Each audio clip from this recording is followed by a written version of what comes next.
Dinianareo ny soratra masina satria ataonareo fa ho aminy no hanananareo fiainana mandrakizay ary ireny no manambara ahy. Jaona 5:5-7.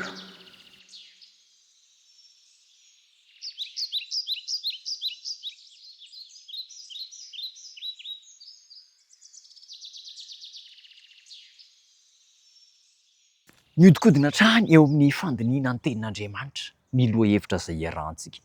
Nahoana mono zava-dehibe, nahoana mono mandany fotoana ela, andro maromaro, herinandro maromaro eo amin'ny mahazava-dehibe ny tenin'Andriamanitra isika satria io no fototry ny fanahy, io no fototry ny famonjena antsika. Ka izao aza adiniana fotsiny, aza vakiana fotsiny fa adinio. Izay ny lohahevitra androany. Ilaina ny mamaky fa tena ilaina ny mandinika. Raha mandinika, raha mamaky fotsiny tsika, io zany ilay atao hoe manao lecture diagonale, dia mahavita eo amin'ny pejy 300 eo hatramin'ny 700 isaky ny adiny iray ny olona iray. Lecture diagonale zany tsy mandray ninina fa dia mamaky atao fotsiny izay ahavitana azy. Fa ny tian'Andriamanitra atao dia izao, mamaky isika kanefa mandinika. Hoy ny tenin'Andriamanitra amin'ny Jaona 5:7-7. Diniona-reo ny soratra masina, dinio. Miala tsiny kely amin'ny teny frantsay, sondé. Izany hoe tena tsy ifina mihitsy hatramin'ny farany kely indrindra. Alaina ambony, alaina ambany, jerena ny manodidina azy. Ary misy zany ny atao hoe fandiniana manokana, méditation personnelle. Ianao rery, ary eo dia mangataka ny herin'ny fanahy mihitsy ianao mba hamantatra ny tian'Andriamanitra ho lazaina. Ianao rery, misy fandiniana iarahana amin'ny fianakaviana, fandiniana iarahana ny tokantrano, ny ankohonana, mandinika ny baiboly. Dia alalinina izany. Ary misy ny atao hoe fiarahana amin'ny rehetra. Amin'izao fotoana izao iarahantsika mahalala fa be dia be ny atao hoe fampianaran-diso, faux enseignement, miparitaka manerana an'izao tontolo izao. Ary mahagaga ary namana dia izao, ohatran'ny mahazo olona ihany ireny olona ireny, ireny mpanao fampianaran-diso, Kristy sandoka, be dia be any amin'ny fahitalavitra, be dia be. Ny sehotaриanana hoy Jesosy Kristy misy ihany koa ny atao hoe mpaminany sandoka, faux prophète. Dia ny mahagaga, be olona mpanaraka ihany angizy ireny. Dia ianao zany mahita hoe fa nahoana ary no resy lahatra amin'ireny ny olona. Samy manana ny mahasarika azy, fa ny ampirisiana antsika dia izao, mandinika ny tenin'Andriamanitra. Dinio ny soratra masina. Alaina ambony, alaina ambany. Hoy ny soratra masina ao amin'ny Isaia 9:20. Ho amin'ny lalàna sy ny teny vavolombelona ihany. Raha tsy miteny araka izany izy dia olona tsy hiposahan'ny fahazavany maraina. Ny masotsivana ahafantarana ny mpaminany sandoka sy ny Kristy sandoka, ny fampianaran-diso mahakasika ny kristianisma sy ny fivavahana zany, dia zavatra roa ihany. Ny lalàna sy ny teny vavolombelona.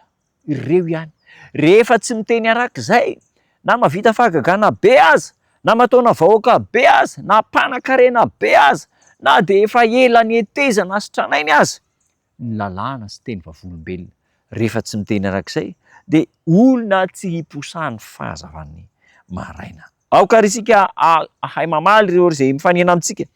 Ny antony fanantenana ao anatintsika, ny fahalemem-panahy, ny fanajana. Hoy ny ambaran'ny tenin'Andriamanitra ao amin'ny Salamy 7:7-7. Mahazava ny famoahana ny hevitry ny teninao ka manome fahalalana ho an'ny kely saina. Mahazava ny famoahan-kevitry ny teninao, ny voaboasana, no dinina tsara dia fantatra ny tsoan-kevitra. Rehefa manohitra ny lalàn'Andriamanitra sy ny teny vavolombelona, baiboly zany, dia tsy izy ary tokony hitandrina isika. Ry namana, na voafehitra aza ny fisainantsika dia mety ho tonga manam-pahaizana momba ny soratra masina isika. Na voafehy aza ny fahafahantsika manao amin'ny fianarana ampahazotoana ny tenin'Andriamanitra dia ho afaka hanazava izany amin'ny hafa isika. Ny fiangonana rehetra dia tokony hitsangana, ampianarina momba n'io fahamarinana io ary hizara ny fahamarinana. Mba tsy ho tanteraka ilay teny manao hoe Matthieu 7:7. Be ny mpiasa, be ny vokatra, fa ny mpiasa ny vitsy. Andao avadika indray zany izy io. Hoe betsaka ny mpiasa satria nianatra ny tenin'Andriamanitra, ary dia mitory mamafy eny rehetrarehetra iny dia ho betsaka ihany koa ny vokatra, tsy ho tambo isaina. Hitantsika ny tompo hanome antsika ny fanahy miorina amin'ny fandiniana ny tenin'Andriamanitra. Hivavaka isika. Misaotranao izay tompo tsara no niafatra amenao anay fandiniana ny teninao, mianatra baiboly, ampianaro isan'andro mba handinika ny teny isan'andro, hamakafaka, handalina, ary dia ho ampitomboinao ireo fahalalana ara-panahy, ara-tsaina, ara-batana mba hahafahanay mitombo amin'ny zavatra rehetra. Taio izahay, arova izahay manoloana ny fampianaran-diso, Kristy sandoka sy ny mpaminany sandoka izay mielipatrana maneran'izao tontolo izay maharesy lahatra ihany koa. Aoka tsy ho voafandrika izay fa hifikitra amin'ny fahamarinan'ny teninao. Tononoko ny vavaka amin'ny anaranao Jesosy Tompo. Amen.